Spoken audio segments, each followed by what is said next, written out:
Hi Future Ryan. There you go. People can see us now, Ryan.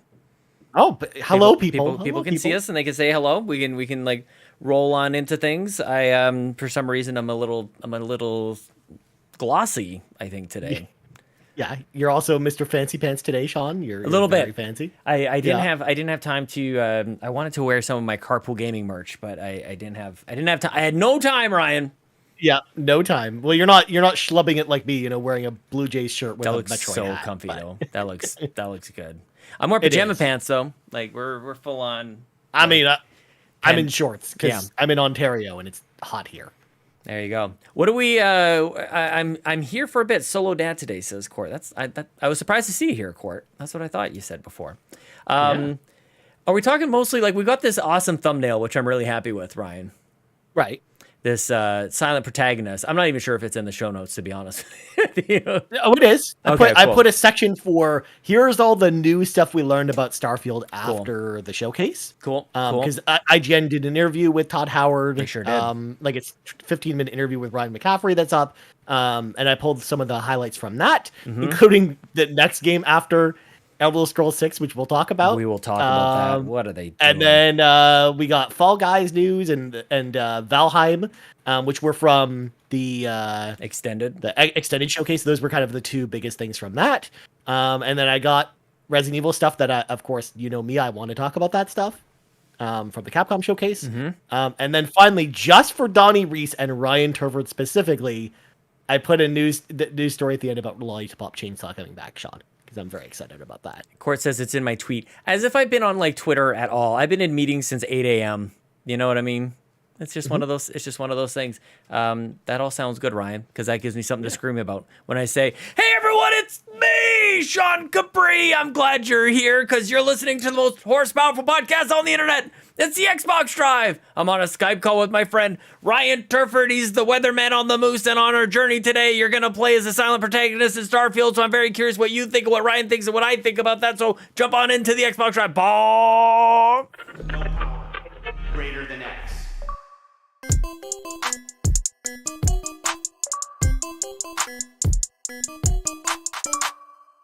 Ryan Turford, I ran out of breath there. I had too much to say. How are you doing, my friend?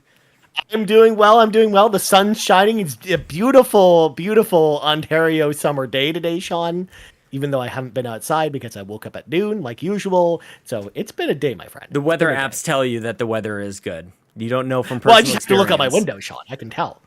Okay, well, I when I look out my window, I see a fence, and I don't. That's it. I'm stuck in the basement the whole day. I've gone upstairs like once to see my kids, and that's it, man. It's one of those days. I don't know if you knew this, Sean, but I can see the lake from my window. Like, there's boats going around there. There's people hanging out at the waterfront. I can see a bathtub through the door over here. Like that's basically where I'm at. I mean, it's something. Little man-made lake. Anyway, how are you, man? But I'm personally doing okay. I'm recovering anyways from a fantastic weekend with friends, and then also just we've been pumping out content kind of nonstop over the last couple days. Kidding, dude. So it's been busy, and we've even got more stuff coming up tomorrow too, which we'll talk about later. So yeah, there's more stuff to come too. So yeah, I'm excited. There's lots of stuff going on. Speaking of content, patreon.com/carpoolgaming console war room with Mr. Badbit from the trophy room we recorded last night. And we did our own kind of like spin on the whole, like who was the winner of Not E3? So $3 and up at the Patreon, patreon.com/carpoolgaming. Just a quick out of nowhere plug to surprise you. And I want to give a quick hi to say to Matt. We saw Matt in Toronto, and he's here in the chat. A lot of people in the chat. Look at this. Andrew from Nintendo Pals, Garrett, Jose, Court, everybody's here. Kevin. What? Look at all these nice people, Sean. Well, everyone's here. Speaking of that, we should clear the garage. So, folks at home, if you want to support the show, there's a number of awesome ways to do that. Number one, if you're watching the live stream, write meow over on youtube.com/carpoolgaming. Don't forget to hit that like button. Make sure to hit subscribe if you haven't subscribed already. And let us know in the comments below what some of your favorite things from the Xbox Showcase are. We would love to hear from you. Also, if you're listening on audio feeds and you haven't hit that subscribe button yet, what are you doing? Hit that subscribe button. You want to know, you want to download the Xbox Drive whenever it's available so you can listen to it on the road. Also, don't forget to rate us 5 stars if you're listening on Spotify or Apple Podcasts. Also, if you want the audio version of the show or some exclusive content like the Console War Room, for example, patreon.com/carpoolgaming is how you do that. Throw a little tip in the old tip jar and out comes content. Also, we have a merch store if you want to get an Xbox Drive t-shirt or a t-shirt of one of the other Carpool Gaming shows. Definitely head on over to our merch store. The link is in the description of this video or the show notes if you're listening on audio feeds. And then last thing I want to say is I want to say a huge thank you to our friends at Xbox Canada for putting on an amazing event this weekend with Xbox Fan Fest and for inviting us to come on this journey with everybody. And also a huge shout out to every single Carpool Gaming fan or member of the media who recognized us, who came up and just said hi to us or hung out with us at all this weekend. We talked about it a lot in more detail on our Xbox Showcase reactions with Court Lalonde, which you can actually hear on the audio feed now or on YouTube. So if you want to hear kind of our full thoughts on Xbox Fan Fest and that whole experience, definitely make sure to go check out that episode. But I was so thankful to both Xbox Canada and everyone who came out and said hi to us that I just want to say thanks to everyone who definitely came out and said hi to us this weekend. Because it was great. It was a great weekend, Sean. I had a great time, Ryan. Yeah, that's good. That's good. Well, anyways, Sean, let's grab our 8 tracks, pop them in. It is time for the playlist. And Sean, did you play any games this week? I know you were on the road basically twice because you went to Kelowna and then you came to Toronto. I totally didn't. What did I get? I got something from the library. Was there anything new? Hot Wheels. I got Hot Wheels from the library. Yeah, that's right. I remember you mentioning that. Yeah, that's pretty much it. I haven't had I went on a amazing tirade and rant on the Nintendo Drive yesterday all about Mario Strikers, and I'm not happy with that game. People should definitely check that out. I think I'm going to clip that out, my take on where Mario Strikers is at. But I've got, there's so many games, and we're going to talk about like Turtles comes out tomorrow as we record this today, as most people are listening to it. Oh, it's out Friday. Oh, that was the 16th. Is it the 17th? Unless I'm wrong. Maybe not. In fact, you're right. It is the 16th. Nailed it. Yeah. Yes. All right. Sean Capri was right for once. Woo, for once. Yep. My God. Well, as for me, I played a couple games. Number one, I'm still playing WWE 2K22. I talked about it on the show last week. Still having a great time with that. Nothing really new to add to that, but I'm still really enjoying that game. I think it's a lot of fun. But the other game I'm very excited to talk to you about, Sean. A game that I've been looking forward to ever since it was first announced. The newest game from Supermassive Games, The Quarry. Oh, yeah. It came out last Friday. I've not only finished this game once, Sean, I finished this game twice since Friday because, hot dang, this game is awesome. I played zero games. Ryan beats the same game twice. That's the Xbox Drive for you.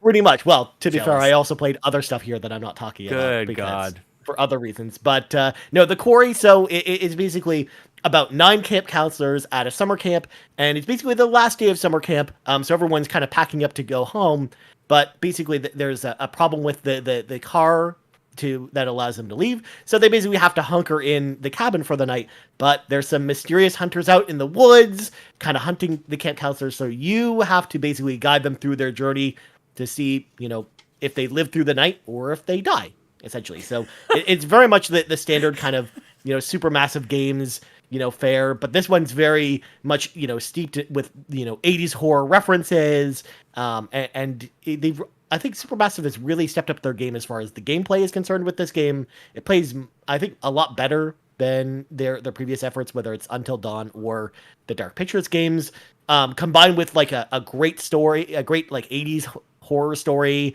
and some great like well acted characters. Like I really, really dug this game. And as a fan of 80s horror movies, as a fan of like, teen horror movies and stuff like that, like I love like the Friday the 13th movies and lots of stuff like that. Like this was totally up my alley. And it's honestly probably the best game I played this year. Wow. So far.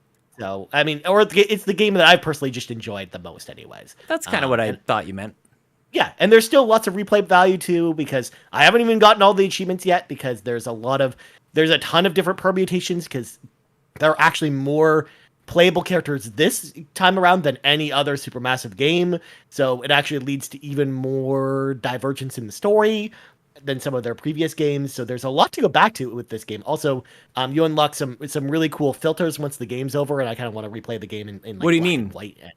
So there's like a black and white filter, or there's like a 1980s VHS filter, and all kinds of interesting filters and additions to the game. Additionally, what was interesting about it too is if you're someone who's always been turned off by Supermassive's games in the past, but you like their stories, there's actually a mode in this called movie mode, and when you play in that mode, you basically set up like what your character traits for each of the counselors are ahead of time, and then the game just plays itself and you watch it as a movie. So you could actually just watch this as a movie with no gameplay and just kind of see how everything plays out. There's also like set options for it as well, where you can watch all of the characters' deaths in like every grueling fashion, grueling death. It's crazy. There's also, you can watch it where all the characters die or if they all survive. Like, I love all of the different modes and options they put into this game. And there's even like a safe option as well, where if a character dies and you want to rewind a bit and save them, you have a 3 life system throughout the entire campaign where you can save 3 characters if you maybe pick the wrong kind of mistake by accident, or if you missed a quick time event and a character dies because of it and you don't want to lose that character. So all in all, I think this is Supermassive's best game, if I'm being honest. And I think it's worthy of a pickup. If you're a horror fan, if you love 80s horror movies, you're going to love this game. So, were you scared? Like, were you, and like, I'm curious, like, as far as, you answered so many of the questions that I had just by talking there, but like, were you actually, like, were you creeped out by this game? Like, did it achieve, I feel like the first one, I think there was like a making of where they actually would put people in front of it and then measure their heart rate and see like how frequently they're going to scare the shit out of you. Like, I don't know if like, is this one as scary as the other one? Because I thought Until Dawn was terrifying.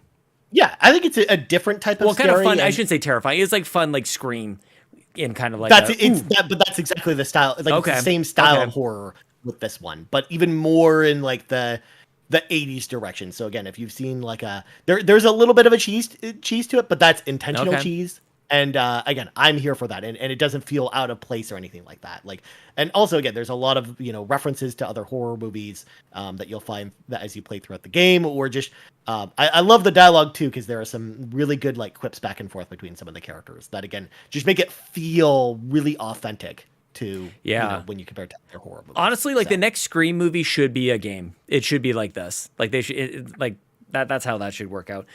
Were there any like actors or actresses, like any famous people in this? Like the last, like they had like Mr. Robot and the cheerleader from Heroes.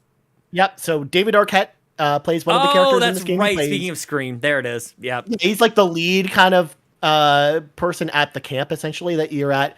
Ted Raimi is also in it. He plays a police officer. That's very creepy, as you'd expect from Ted Raimi, of course.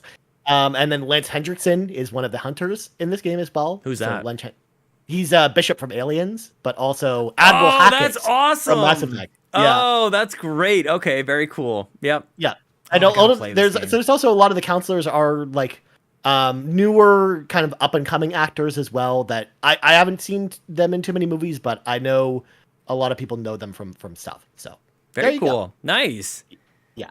Definitely well worth the pickup. I think I'm going to do a bigger discussion about this later this week. So a little extra mile, maybe we might do something like that, John. But it's been a while since we've done an extra mile review. Been at least a couple days. Yeah, exactly. So there you go. Well, let's slam the brakes on this conversation, Sean, because it's time for some breaking news. And we also obviously had the Xbox Games Showcase this week.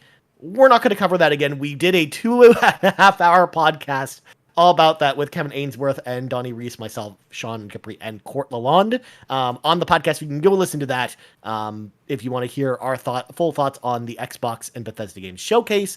But there's been enough news since then, Sean, to where it sounds like we have lots to talk about this week. So they did another showcase. They extended it. They did. And first of all, did you get a chance to watch the extended showcase, Sean? Only like in and out. And I saw the beginning and thought it was hilarious and kind of was regretting that I wasn't able to watch all of it. But it was basically, from what I could see, it was basically what I was expecting. Nothing like jaw-dropping or explosive, but like pretty interesting, little bit of content. And I'm like, we'll kind of get into it here. But yeah, there was a lot of kerfluffle about it before it happened. Like, why don't they just put everything in the first one and blah, blah, blah. Like, I like this a lot. Like, yes, give us a little extra afterwards. None of this, I don't think, felt like it was missing from Sunday. So yeah, I'm just glad that they did this format, and it kept Sunday nice and punchy for 90 minutes, and then we got all this stuff to talk about too. Yeah, especially too because we don't have like an E3 live stream where Microsoft can come on and talk about a lot of these games. We definitely saw kind of interviews with Todd Howard, for example, which we're going to get to in a second. Yeah, more but importantly, beyond that, we're in it. Thanks, Court, for the reminder. Also true. We're actually in true. it. They had video from all the different fan fests from around the world, and yeah, you can spot your boys. We're in the showcase, which is that's fast turnaround time. Imagine doing that video editing, man. I know. Well, the crazier thing, Sean, is we're also in the shot with Steve Vigvari, which is why people might not have noticed us because they were probably too glued to his handsome face, Sean. I don't blame him. Yep. Yeah. He's a I also lovely man. love the fact that Court made a TikTok video about this, where it's like a screenshot of us in it from the showcase, but he's like highlighting Steve in there. I love it. So what is Court and I are a wonderful team on that because I love doing that. Like I love taking a picture or something and then like doing that. So I screenshot it. I did it and I sent it over to Court because I don't know how to TikTok or anything. He put the music to it and he published it and produced it and polished it. But it was like this is such a good shot, man.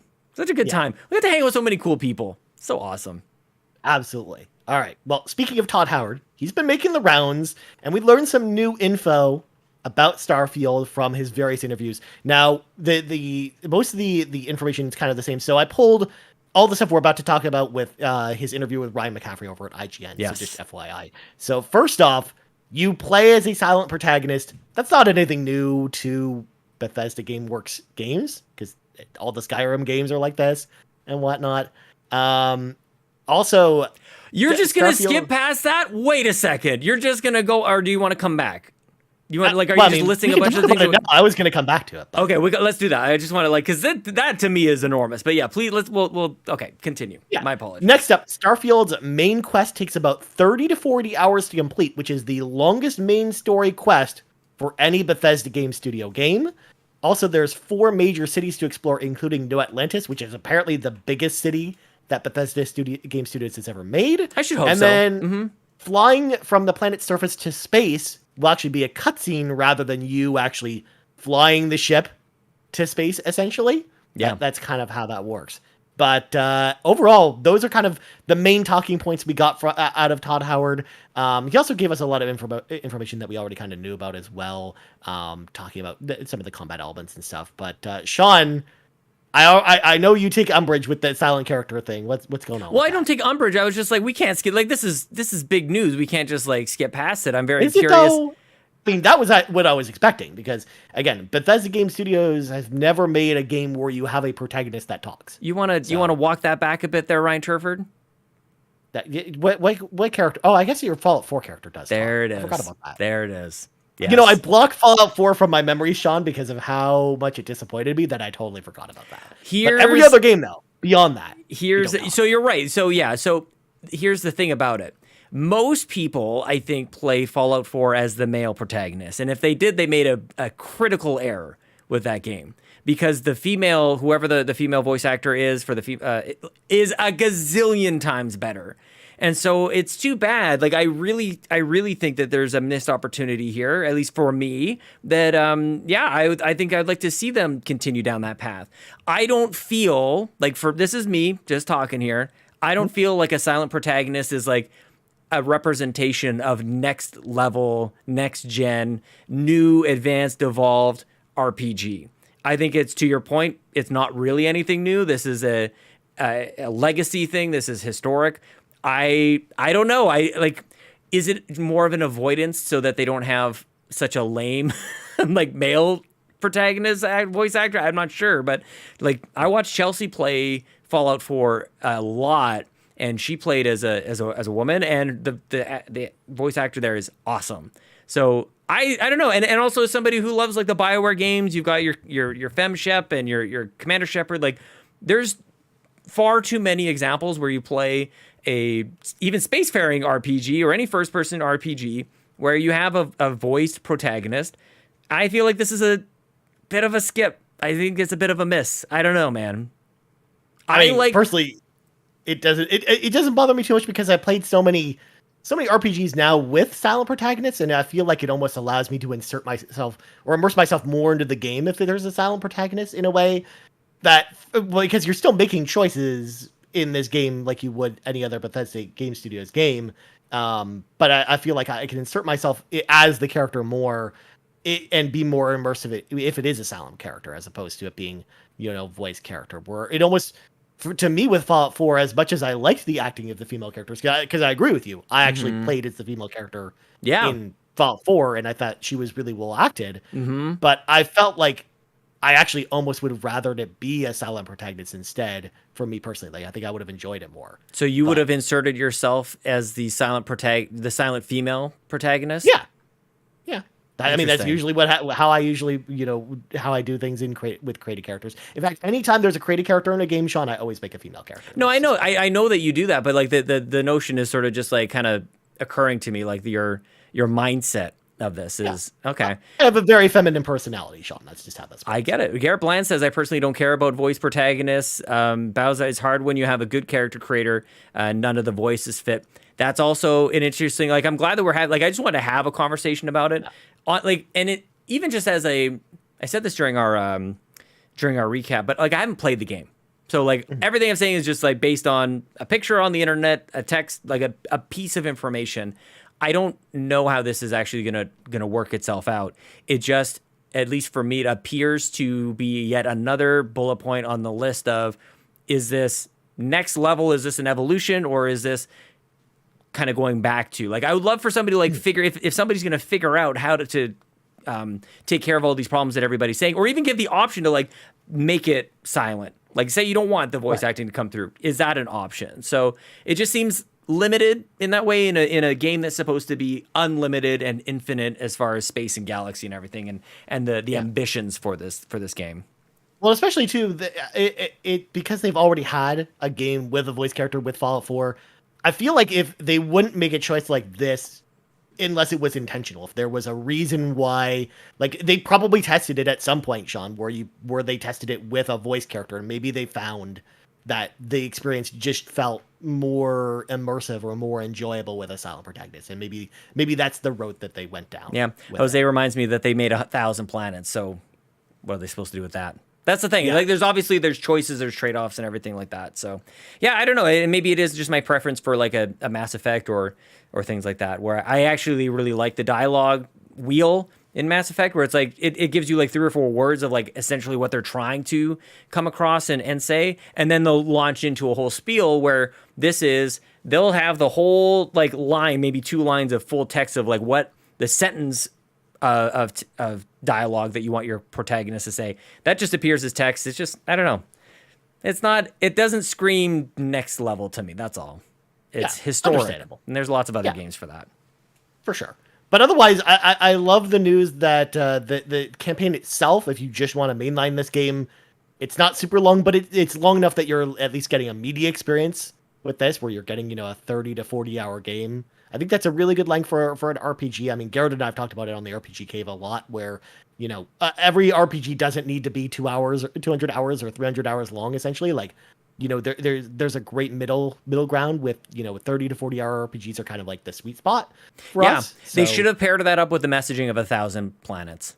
Right. Exactly. Because that's the one thing you're always worried to see when there's, 1,000 planets essentially at your disposal. There. Yeah. But I'm glad that there's also more to see with those 1,000 planets if you're done the campaign and you want more. Oh, totally. Yeah. Yeah.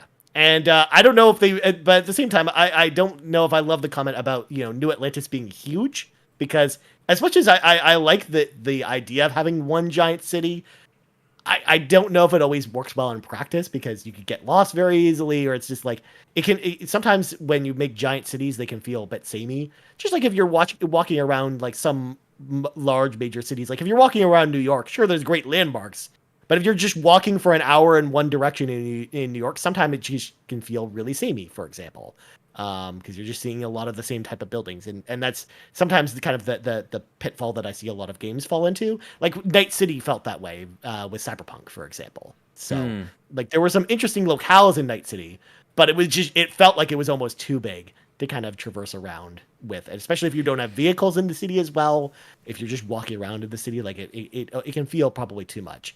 Or even thinking back to like something like the Elder Scrolls 4 Oblivion with the Imperial City, the Imperial capital. It was huge at the time, because it had like 12 load screens just to get around the entire city. And it was just this giant, like 5-10 kilometer walking radius in this giant circle. But it all just felt kind of samey walking around with it. So I just hope that if they are going to make a city that big, that they at least put enough variety in it where it's like interesting to explore.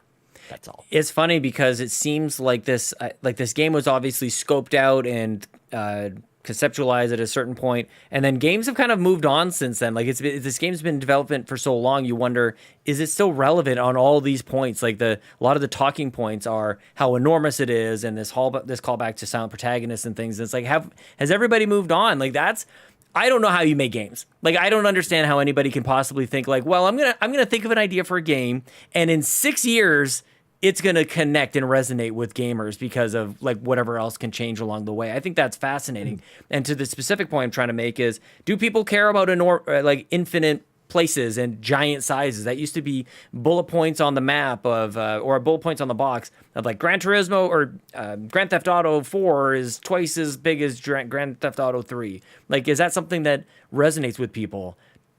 I don't know. Like, it kind of scares people away. Like now we have 30 or 40 games that came out this week. So This concept of something being a forever game is not quite as appealing, at least for many of us in podcasting world, as it used to be.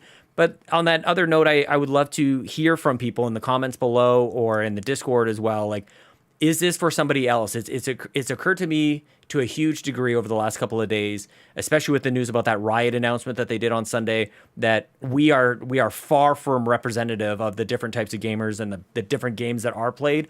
We can't speak to the different communities that revolve around those games. So yeah, like, are there people out there who listen to this that go, yeah, 1,000 Planets, I'm totally in. That sounds amazing. Exactly. And it's just, I'm only speaking from the perspective of, being a host of an RPG podcast. One of the pieces of feedback we get a lot is like, I don't have enough time to play Persona as much as you guys talk about how awesome the 100-hour experience is. So even going larger than that, I'm like, how many people are really going to want to do that whole thing? But you never know. Maybe we're in kind of the minority with that, because maybe I'm not getting the feedback from everyone who plays, has like infinite time to play games. Dude, think about the showcase. The showcase itself was Persona 3, 4, and 5, and Starfield, and League of Legends, and like how many other like life-consuming experiences are in there. Like that's video games. That's the landscape now. So we'll see how it pans out. But I don't know. I feel like Starfield is in an uphill climb at this point. So I just need to learn more. But based on what I know, I'm like, I just don't know about this. Yeah. Whereas I talked about it during our showcase discussion. I think I'm a little more optimistic on Starfield than I know you are at this point. I want to be. And I'm almost also in the same case where I'm also like, I kind of want to learn more too. I want them to delay it till 11/11/23. I'm just going to keep, that's going to be my consistent messaging until we finally get that actual announcement. We recorded the RPG Cave last night, and Garrett and I were talking about that. He also said he wants it to come out in November, and then multiple people in the chat also said 11/11/23 as well. So my caveat, you're not in the minority on that one. Well, my only caveat there is just like, what else is going to be ready? So at a certain point, they're just going to have to get this thing out the door. Yeah, but Sean, if they don't delay Sonic Frontiers, then clearly that means they don't need to delay Starfield. That's just how I feel about it. I guess so. Yep. No, that sounds like science to me. Exactly. Well, speaking of Todd Howard's interview, we also learned one other tidbit of information from this interview to kind of, get Sean ready for this one. Todd Howard confirmed Bethesda Game Studios' next title after The Elder Scrolls 6 is going to be Fallout 5. This game, why announce a game 12 years before it comes out, Sean, is my question with this. Like, why? Why would you mention this now? Job security, maybe. Like, this is him going like, okay, here's my roadmap. I need 20 years additional in my job.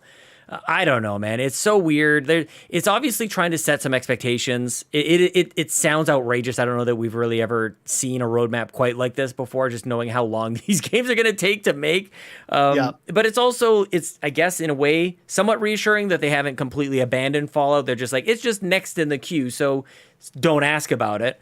The other side that I'm curious about is, especially with all these additional teams that Microsoft has purchased, are there other ways that we get back into the Fallout universe before then? So I just shake my head a little bit at this notion of after Elder Scrolls 6, which is God knows how long a ways, then they're going to start working on Fallout 5. Like, Yeah. I just hope we're all around still. Like, that would be amazing. Hopefully that sun hasn't turned into a red giant and we just consumes us all by then. Yeah. But yeah, I want to know what I'm more curious about, and I don't want an answer right now. I don't want them to tell me until it's ready, but like, is there another Fallout New Mexico or something like that?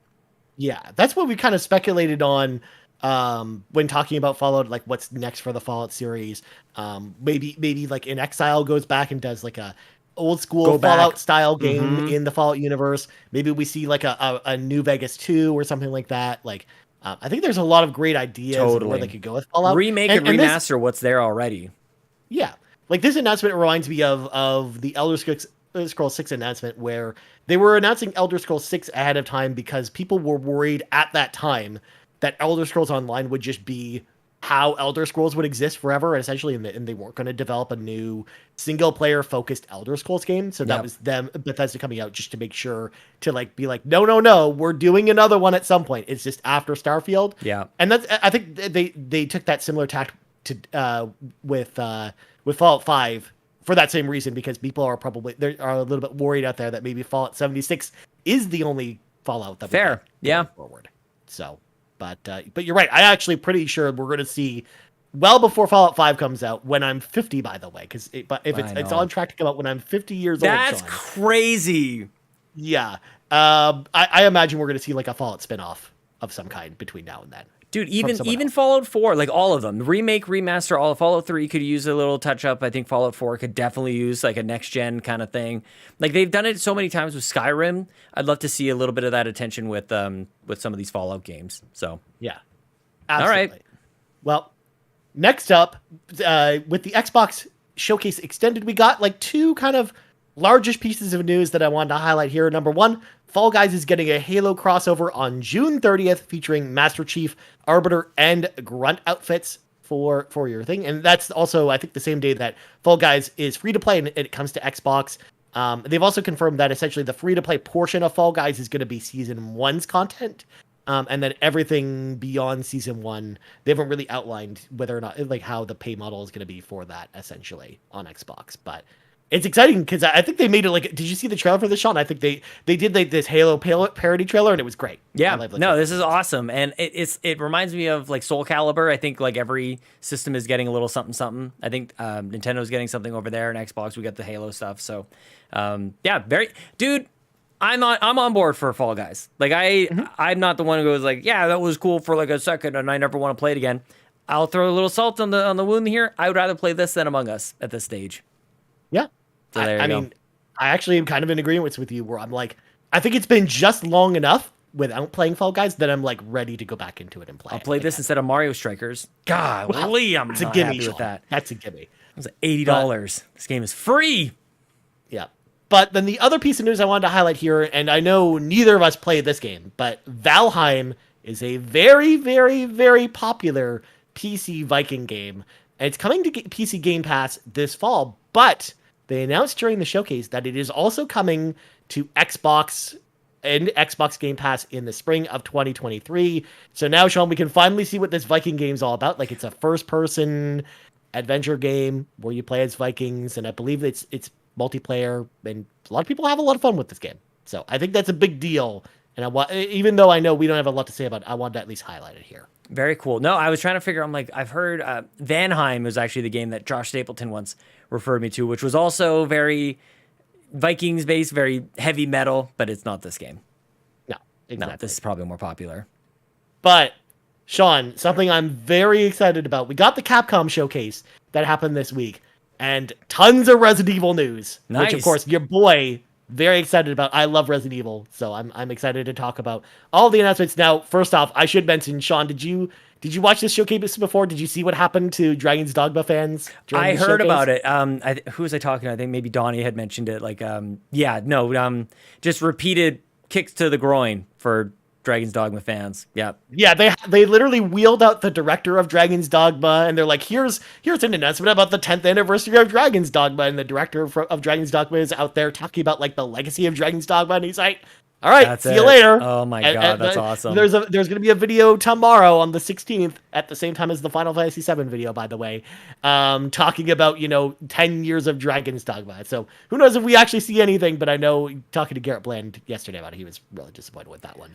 So it's amazing how it can be so disappointing to some people, and it's like not even on my radar. Like some people, like their lives are ruined, and I'm like, I don't even know what Dragon's Dogma is, dude. Like I have no idea. Like I'm so removed from it. It's hilarious. Yeah. So, getting back to Resident Evil, so we learned two things about Resident Evil. Number one, we learned that Resident Evil 8's DLC is called Shadows of Rose. It will take place after the credits rolled in Resident Evil 8, and you play as Rose investigating Dimitrescu Castle in hopes of her being free of her special abilities, because she has a bunch of special powers, but she's being tormented by them. So she's going back to the place where it all began to kind of figure out how she can get out of it. The DLC is out October 8th. They had a trailer for it, and this looks awesome. Nice. I can't wait to jump back into Resident Evil 8 DLC. Additionally, it's the game is getting a update to its mercenary mode, so you're actually going to be able to play as Lady Dimitrescu, and you got to see the gameplay where she's 9 feet tall, so you're way taller than everything else in the environment. You have to duck down to get into buildings and stuff, which is hilarious. But the game is also getting a third-person camera mode out the same day. So if you want to play Resident Evil 8 with the traditional third-person Resident Evil camera, you'll be able to actually do that as well, which I think that's going to warrant a replay for me of Resident Evil 8. I'm excited to play through that game with a new perspective. I think that's awesome. So there's that. But then we also got the Xbox Series X and S patches for Resident Evil 2, 3, and 7. They're out right now. That's awesome. And are free upgrades for Xbox. Weirdly enough, on PlayStation, if you got the PlayStation Plus version of Resident Evil 7, you have to pay for the upgrade, which is fun. Ridiculous. What is happening over there? What, dude? That is unforced error, unnecessary complications. I can't stand Swing it. and a miss. Oh my God. That's all I'll say about that. It's very silly. But what's cool about these new patches, they add a bunch of new improvements to the game, including full ray tracing support at 60 frames per second. Wow. At 1440p, or you can play the game at 120 frames per second as well. So would you want to do that? Would you want 120 on that game? I'm going to totally replay these games. Oh, snap. Oh, I think ray tracing would be amazing. Just yeah. Oh, lots of beautiful environments too. I think ray tracing could add a lot to these games as well. So cool. I don't know. Maybe I play both, Sean. Maybe I play one of the campaigns for Resident Evil 2 with ray tracing and the other one at 120 frames per second. But does PS5 do 1440p, Ryan? It does not. It does not. The PS4 Pro does, but the PS5 does not. It does not. The Xbox does. I'm just gonna state that without comment. But what's nice about the PlayStation version, Sean, is that you get the double tip on trophies. So if you already have the platinum for Resident Evil 2, for example, you transfer your save over and you get the platinum again just for free. So yeah, that totally makes up for it. Mm-hmm. Of course. But either way, I'm excited to play these again. I've been chomping at the bit, waiting for a reason to replay Resident Evil 2 at this point, Sean, because it's one of my favorite games of the generation. Yep. And the fact that we finally got these patches out, this is what I've been waiting for. Nice. For my reason to jump back in there. Even Lovely though there's a whole fan bunch of games service. coming out right now. Yeah, man. I can't wait. Yeah.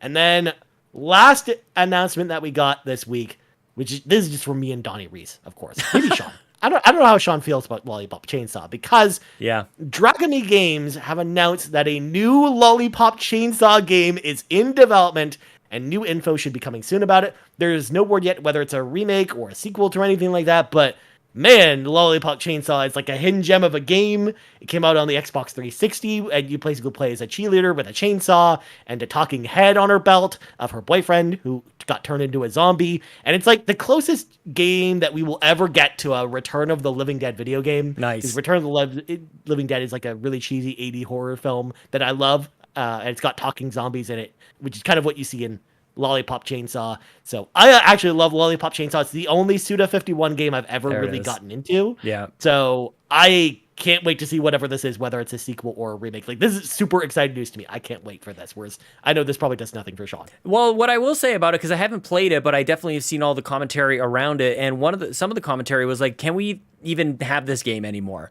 Like, has like society and things changed so much where we don't get such an exploitive kind of nonsensical game? And video games are silly, like they're ridiculous, and I want to see creators just be silly about this stuff. So go push the boundaries, bring us like you said, it's a cheerleader with a chainsaw. Like it is what it is. So I'm encouraged by that fact that Suda can just keep being Suda, and I'm here for it, man. I definitely want to check it out.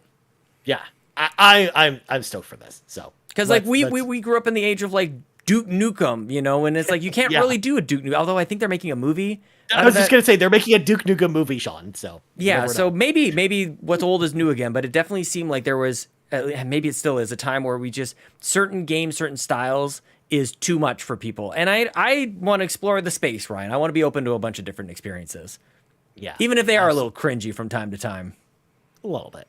Well, anyways, let's jump into the carpool and let some of our friends into the car with us. And our question this week comes from Portland Lalonde, of course, the social media manager over here at Carpool Gaming, who asked the question, what is the most story-driven, thought-provoking game you have ever played on the Xbox platform? So I think this actually came up when we were talking about The Last of Us, and how like it's such a, story-driven, thought-provoking game, and we see a lot of that on PlayStation, but we don't have a lot of that on Xbox, which is a statement I'll actually agree with, because honestly, Sean, when I saw Quart's question, I was really struggling for ideas of what game actually fills this particular void. But the one I came up with was a game that I think a lot of people have said it. It is a third-party game, so it is available on PlayStation as well. But that Spec Ops: The Line, I think, is probably the game that fits this mold for me the most, where essentially you're playing as a soldier, and there's a lot of like crazy morality choices in there, and I love the twists and turns that story really goes in, and it's one of like the most well-written games I think of that generation, and definitely one of the most thought-provoking games that I can think of. Besides that, you've got stuff like BioShock as well, which I think also kind of fits this mold as well. Or even just, the Mass Effect games, I think, or just anything made by BioWare kind of fits this mold as well. But I'm going to go with Spec Ops: The Line and throw the floor to you, Mr. Sean Capri. What do you think? I'm surprised you didn't say Knights of the Old Republic, to be honest with you. I would have thought that on the original Xbox would have been your answer. You kind of, maybe I'll leave it at that. Well, now it's a PlayStation 5 exclusive, I think of it more as a PlayStation franchise. I didn't read this as exclusive. Just like, what if I played on an Xbox? That's how I felt about it too. But actually, I didn't even think about KOTOR until you just said that, because KOTOR and KOTOR 2, I think, definitely fit this mold as well, especially for original Xbox, because original Xbox, we just didn't get like anything like this at all. Yeah, it's funny because like I was even thinking about the words like story-driven and thought-provoking. Like when I combine them, they probably end up with something like Dragon Age Origins, something like that, where I've got like some pretty impossible scenarios throughout. Of course, it's not exclusive, but I played it on Xbox 360 to begin with, and but then I think like if I think about like thought-provoking, then I actually look towards something that isn't very story-driven at all, which is, or at least not overtly, which is something like Inside. Where like that's something like really thought provoking. Like what is this? But I don't like. It made me think about it, but I don't know that it was really moving in the traditional sense of that. Yeah. So those are the kind of the things that come to mind for me.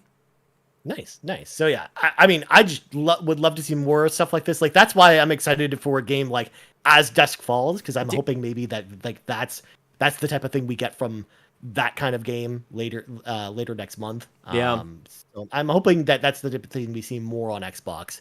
Going Life forward. is Strange, True Colors, man. Like that's right up there too. Yeah. Again, not exclusive, but yeah. I mean, I don't know. Going back to the original Life is Strange and all the different topics that game really broaches, and the thought provokingness of that game as well. I think you're on a good track with those games as well, Sean. Mm-hmm. But anyways, I think that's going to do it for this show, Sean. But before we go, Sean plugs. Those are all the questions. That's it. That's the one question we got. Oh man, I thought we had more questions than that. Okay, yeah. You can buy merch at the merch store. You can find me on Twitter and Twitch at Sean Capri, Sean like Connery, Capri like the pants. That's it for me, my friend. As for me, first of all, I want to say a huge thank you again, because mostly Martinez pointed this out in the chat, Sean. He spotted this little guy that I'm holding up right now. This made by Marcus O'Neill's wife. So kind. gave us these, crocheted bobbies in person, which I'm so happy we have one of these. So shout out to Marcus O'Neill and his wife for making these for us. But as for me, you can find me on Twitter at Ryan Turford. You can find us on Twitter at Carpool Gaming, on YouTube at youtube.com/Carpool Gaming, and on podcast services around the globe. So for Sean Capri, I'm Ryan Turford. This has been episode 245 of the Xbox Drive, and we out. I can't wait to play Teenage Mutant Ninja Turtles Shredder's Revenge. I have that game in 2 Fantasy Critic Leagues, which includes the Carpool Gaming Critic Fantasy League, and I think the PSVG one, so I'm winning. Ball! Where's the thing? Ball! Greater than X.